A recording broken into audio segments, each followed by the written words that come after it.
Good morning. This is Rajeshkumar. Today we are going to analyze one problem question related to non-fatal offences. The video content has been made available for informational and educational purposes only. Kindly go through the slide fully. Let's move on to the problem question. Olivia, the 14-year-old daughter of Marcus, asked Fred to carve his initials onto her forearm as a sign of his love for her. Fred reluctantly agrees. The wound was not so serious, although it did require one stitch. When Marcus discovers what Fred has done, he challenges Fred to a fight. Fred does not want to fight, and so he punches Morris and runs away. Marcus falls over, fracturing his skull. As Fred is making his way home, Beryl, who was carrying a baby in her arms, approaches and asks him for money to feed the baby. This annoys Fred, who throws his water bottle at Beryl, causing her to drop the baby, which bruised it slightly. The police then catch up with Fred. The PC Bill tries to arrest him. Fred pushes PC Bill out of the way in an attempt to get away, causing a PC Bill to stagger. In an effort to save himself from falling, PC Bill put his arms out and pushed it through a shop window, sustaining severe cuts to his arm. There are several questions. We will answer each and every question and answer separately. If you were a prosecutor, what would you be preferred charge in relation to Fred and the matter of Livia's forearm? The preferred charge against the Fred would be assault, occasioning actual bodily harm, ABH, under Section 47 of the Offences Against the Person Act 1861. The actress thus recurs an assault or the battery resulting in harm that is more than trivial, as established in R versus Miller case in 1954. A carving initial into Leo's forearm caused physical injury, required medical attention, that is one stitch, meeting the threshold of ABH, the actual bodily harm. The mens rea because intention or recklessness as to the assault or battery as per R versus Savage case in 1991. The Fred reluctant agreement demonstrates intention. In other words, the Fred action in carving his initial onto the Livia's forearm could potentially result in a charge of actual bodily harm under Section 47 of the Offences Against the Person Act 1861, OAPA 1861. The actual bodily harm includes any harm that interferes with the victim's health or comfort, and in this case, the injury required a stitch, indicating it was more than trivial. The issue of whether the Fred is liable for the Section 47 of OAPA is further complicated by the defense of consent. Under R versus Wilson case in 1996, it was held that a person may consent to certain bodily modification such as tattoos, and these do not necessarily constitute a criminal offense. However, the defense of consent is not automatically available. In R versus Burrell versus the Homer case in 1992, the court found that the consent cannot be used as a defense where the individual giving concerns lack of capacity to do so. As Livia is a 14-year-old and unable to legally consent to body modifications, therefore, Fred is likely to be charged under the Section 47 of OAP 1861 for causing ABH to Livia, as the act of carving into her skin is likely to be seen as an unlawful bodily harm, and the lack of capacity in Livia's may concern unavailable as a defense. The scenario two, we have to give reason for our choice in question A. including an explanation as to why we chose as we did rather than choosing a different charge. The actual bodily harm is appropriate because the injury required the medical treatment and goes beyond common assault under the Section 39 of Criminal Justice Act 1988, which would only cover minor injuries or the fear of immediate harm. A charge of grievous bodily harm under the Section 20 or 18 of the 1861 Act would not be suitable as the injury does not amount to the serious harm under DPP versus Smith case in 1961. In other words, the charge of Section 47 of OAPA for the actual bodily harm is appropriate because the injury caused by the thread to Livia's forearm required medical attention, a stitch, satisfying the threshold of actual bodily harm. Fred's believe that Livia consented does not negate the legal implication of her lack of capacity to consent. The case of Burrell versus Harmer case established that minors cannot consent to actions like body alterations, which would have otherwise justified the act. Therefore, the Fred actions in this scenario are unlawful, and a charge of actual bodily harm under the Section 47 OAPA 1861 is the most appropriate. Third question, if you are Fred's defense counsel, what argument would you advance in response to the charge in the question 1? The Fred defense could argue that Livia consented to the injury as he requested the act. Under R versus Brown case in 1994, consent is generally not a defense to actual bodily harm unless the act has a social utility such as sports or the medical procedures. However, R versus Wilson case in 1996 allowed the consent that a husband branded his wife as the court viewed it as a personal matter. Fred could argue this case aligns with Wilson rather than Brown, as the Livia requested the act for personal reasons. In other words, as a defense counsel, an argument could be raised that Olivia consent to the act of carving the initial onto her forearm.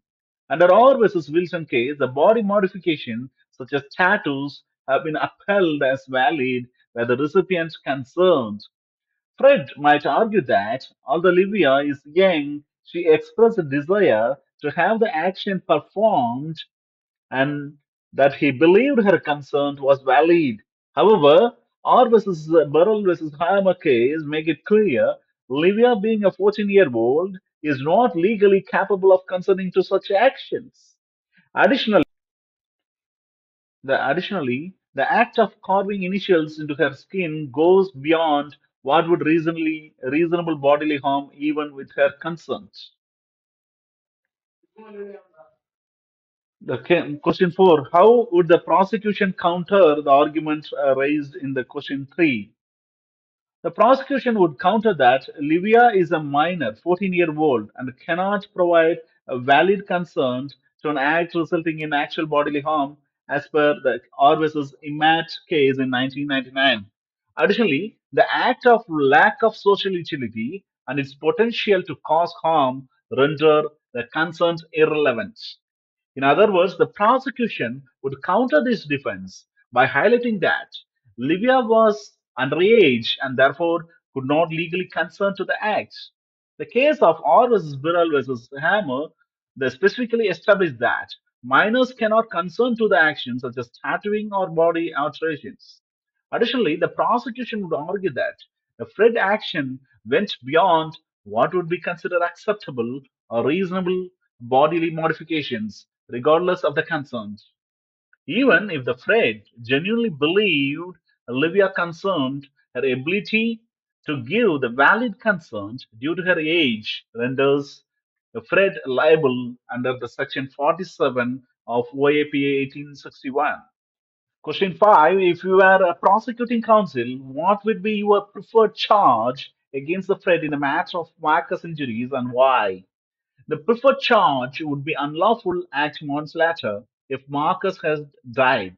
However, as he survived, a charge of grievous bodily harm under Section 20 of the Offences Act against the Person Act 1861 is appropriate. The actus reus is causing serious harm, and the mens rea is recklessness as to causing some harm, as per Orr versus Mowat case in 1968. Fred intentional punch directly caused Marcus' fall and the skull fracture, satisfying both the elements. In other words, in relation to Marcus' injuries, Fred is likely to be charged with actual bodily harm under the section 47 of OAPA 1861 or the grievous bodily harm under the section 20 of OAPA 1861. Fred punched Marcus in response to a challenge and caused Marcus to fall, fracturing his skull. In R versus Miller case in 1954 confirms that harm which interferes with a person's health or comfort constitutes the actual bodily harm, and R versus Smith case in 1961 suggests that a fracture such as those to be skull could be considered as grievous bodily harm. The seriousness of the injury, a Marcus fracturing his skull, would likely lead to a charge of Section 20 of grievous bodily harm. The mens rea for the grievous bodily harm under Section 20 is recklessness. Fred likely acted recklessly by punching Marcus without considering the risk of the serious harm. R versus Cunningham case in 1957 support this, as recklessness involves the awareness of an obvious risk that harm could occur as a result of grievous bodily harm under Section 20 of OAPA 1861 is the most appropriate charge. If you were the defense counsel, what arguments would you raise in response to the charge in the previous question? A Fred defense could argue the self defense as he punched Marcus to avoid a fight. Under R versus Williams, Gladstone case in 1984, a mistaken but honest belief in the need to defend oneself can justify the use of force. Fred could argue he used a reasonable force to escape Marcus' aggression. In other words, as Fred's defense counsel, an argument could be raised that Fred acted in self defense. Given that Marcus challenged Fred to fight, Fred might argue that his punch was a reasonable response to the perceived threat of physical violence from Marcus. In R versus Palmer case in 1971 establishes that self-defense is available even where the response is not proportionate, provided the defendant genuinely believe they are acting in self-defense. Fred might argue that he was defending himself against Marcus' aggression, but this defense is weaker because Fred punched Marcus primitively and there was no immediate threat of harm. Question G. If you are a prosecuting counsel, how would you respond to the argument in the previous question? The prosecution would argue that a French punch was disproportionate and unnecessary. Marcus challenging to fight did not justify such force as per R versus Clegg case in 1995, where excessive force negates the self-defense. The injury severity supports the charge of grievous bodily harm. In other words, the prosecution would counter the Fred's self-defense argument by emphasizing that Fred's actions were preemptive and disproportionate. In R versus AG reference case number 2 of 1983 case and 1984, and R versus Martin case, the Anthony case in 2002, the court ruled that self-defense can only be used when the response is proportionate to the threat faced. Marcus, the verbal challenge, did not justify Fred punching him, especially when there is no immediate threat of harm. Therefore, the punch could not be justified as a self defense, and the Fred could be found liable for the grievous bodily harm under Section 20 of OAPA 1861. Question H, if you were prosecuting the counsel, what would be your preferred charge against a Fred in the matter of Beryl and her baby? The preferred charge would be assault occasioning actual bodily harm under the section 47. Throwing the water bottle caused Beryl to drop the baby, resulting in bruising, which constitutes the actual bodily harm under R versus Miller case in 1954. Fred's annoyance and deliberate act demonstrate the requisite mens rea. In other words, Fred's action of throwing a water bottle at Beryl, causing her to drop the baby and bruise it slightly, could be classified as common assault under Section 39 of Criminal Justice Act 1988, as it caused Beryl to fear immediate harm and resulted in the baby suffering a slight bruise. In R versus Ireland case and R versus Bristol case in 1998, the court established that the harm caused by the acts that cause fear or the anxiety can be classified as common assault. Although the baby's injury is slight, the act of throwing the water bottle could be seen as an assault on both Beryl due to the fear it caused and the baby due to its bruise. As the baby's injury is minor, it would be likely fall under the definition of common assault, with Fred being liable for the assault on both parties. Question I. Given the reason for your choice in the previous question, including an explanation as to why you choose as you did rather than choosing a different charge. ABH. The actual bodily harm is appropriate because the baby's injury required no extensive medical treatment, ruling out the grievous bodily harm. A charge of common assault would not reflect the physical harm caused to the baby. The preferred charge in relation to a burial and the baby would be the common assault under Section 39 of Criminal Justice Act 1998, as the act of throwing the bottle caused the burial to fear harm and resulted in a minor injury to the baby.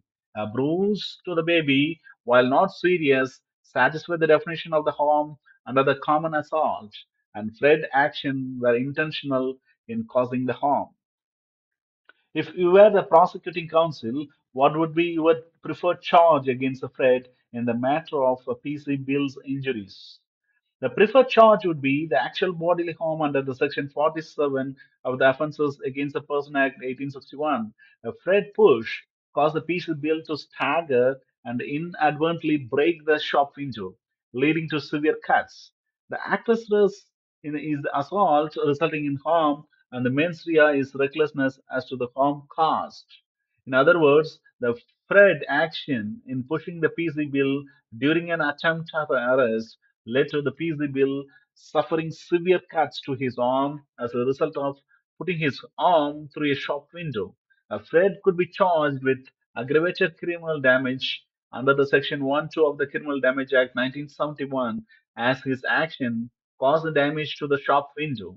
The mens rea for the aggravated criminal damage requires the defendant to have intended or recklessly caused the damage to the property with the knowledge that such damage could endanger the life.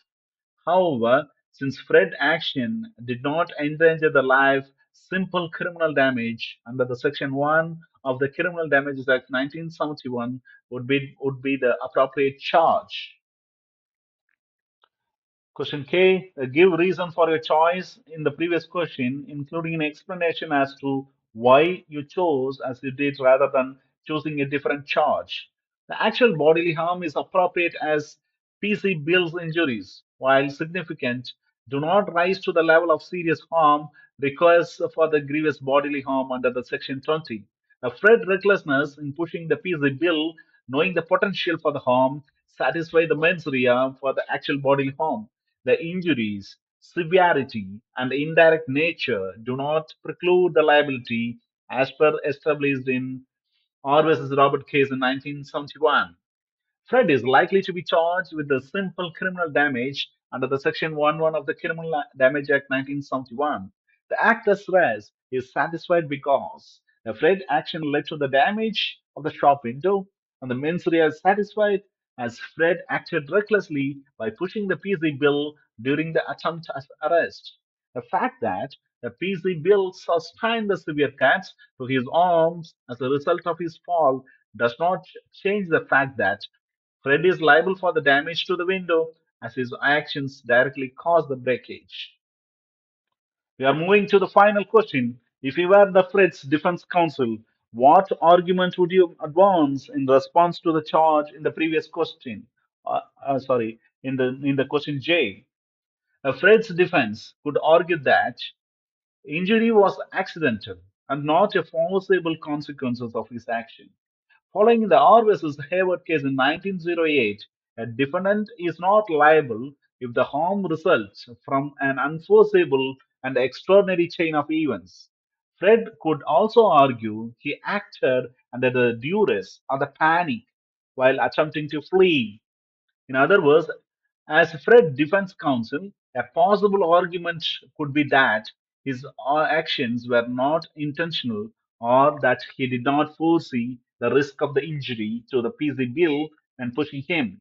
However, this would likely fail because R versus Cunningham Hayes in 1957 establishes that recklessness involves the awareness of the risk of harm. Fred pushing of PC bill leading to his fall and the window damage would be considered reckless in the circumstances. What would be the prosecution response? The prosecution would argue that the PC Bill's injury were a forcible consequence of the Fred's reckless act, as per R versus Savage case in 1991. Fred's attempt to flee does not absolve him of the responsibility for the harm caused. Let's conclude. Fred's liability in these cases largely depends on his mens rea and the actresses of the offences. For Livia's injury, the Fred is likely to face a charge of actual bodily harm under the section 47 of OAPA 1861, as concerned is unavailable to Livia's age. For the Marcus injuries, the Fred could be charged with grievous bodily harm under the section 20 of OAPA 1861 due to the serious nature of the skull fracture. For Beryl and the baby, the Fred would likely face a charge of common assault.